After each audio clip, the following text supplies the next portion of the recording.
Assalamualaikum warahmatullahi wabarakatuh. Perkenalkan nama saya Suci Andini dengan NIM C1C024155. Di sini saya akan menjelaskan mengenai PPH Badan. Yang dosen pengampunya yaitu Bapak Dr. Wirmi Eka Putra, SEMSI, dan Ibu Restu Hanin Anissa, SEMAK.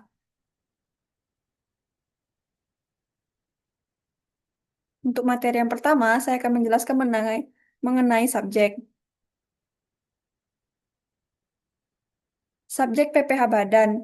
Subjek PPH Badan terdiri dari dua, yaitu subjek pajak Badan Dalam Negeri, ya, terdiri dari perseroan terbatas, yaitu PT, perseroan komandater atau CV, perseroan lainnya, BUMN, BUMD dengan nama dan bentuk apapun, firma, kongsi, koperasi, dana pensiun, persekutuan, perkumpulan, yayasan, organisasi massa, organisasi sosial politik, atau organisasi yang sejenis dan lembaga lainnya.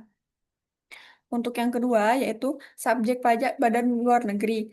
Yaitu subjek pajak badan luar negeri merupakan badan yang tidak didirikan dan tidak di tempat kedudukan di Indonesia, tetapi memperoleh atau menerima penghasilan di Indonesia, baik melalui BUT maupun tidak melalui BUT. Untuk materi yang kedua, yaitu objek.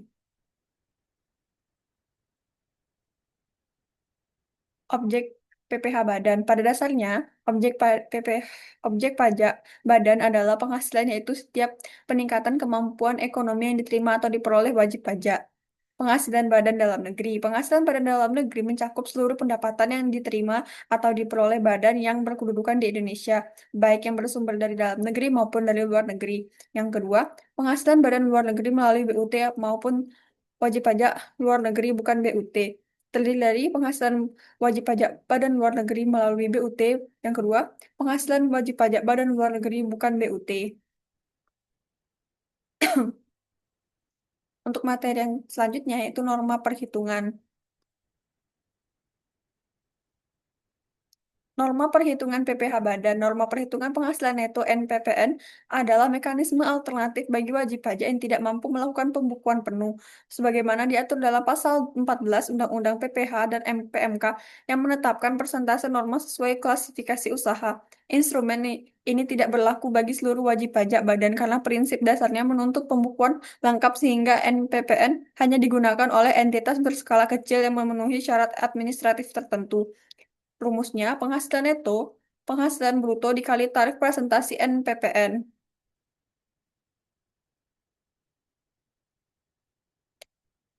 Kemudian materi mengenai pembukuan. Pembukuan PPH Badan. Ketentuan penyelenggaraan pembukuan. Yang pertama, pembukuan harus dilakukan dengan itikat baik serta menggambarkan kondisi atau kegiatan usaha yang sebenarnya. Harus diselenggarakan di wilayah Indonesia menggunakan huruf Latin, angka, Arab, mata uang, rupiah, dan disusun dalam bahasa Indonesia atau bahasa asing tertentu yang dapatkan izin dari Menteri Keuangan. Melakukan secara konsisten taat asas dengan menggunakan stelsel, akural, atau stelsel kas. Wajib pajak dapat menggunakan bahasa asing dan mata uang selain rupiah apabila memperoleh izin dari Menteri Keuangan. Pembukuan minimal memuat catatan mengenai harta kewajiban modal, penghasilan biaya, serta transaksi penjualan dan pembelian sehingga memungkinkan perhitungan pajak terutang secara tepat.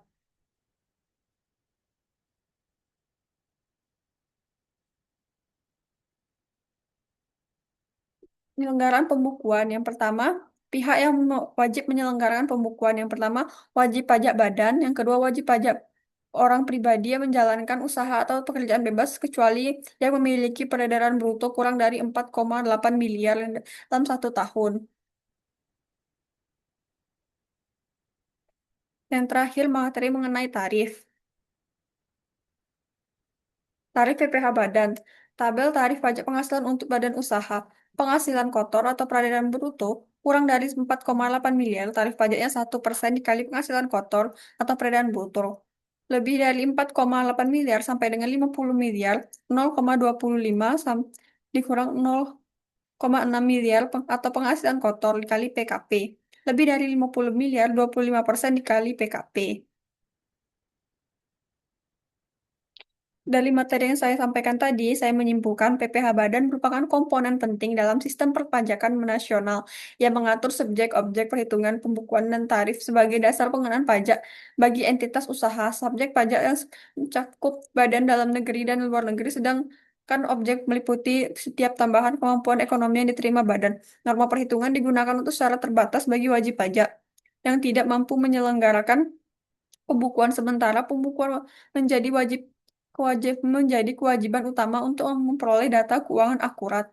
Tarif VPH Badan ditetapkan melalui ketentuan perundang-undangan dan disesuaikan dengan perkembangan ekonomi secara keseluruhan. Pengaturan ini bertujuan menciptakan kepastian hukum dan mendorong kepatuhan wajib pajak. Sekian dulu materi yang dapat saya sampaikan. Apabila ada kekurangan kesalahan, saya ucapkan mohon maaf dan terima kasih. Wassalamualaikum warahmatullahi wabarakatuh.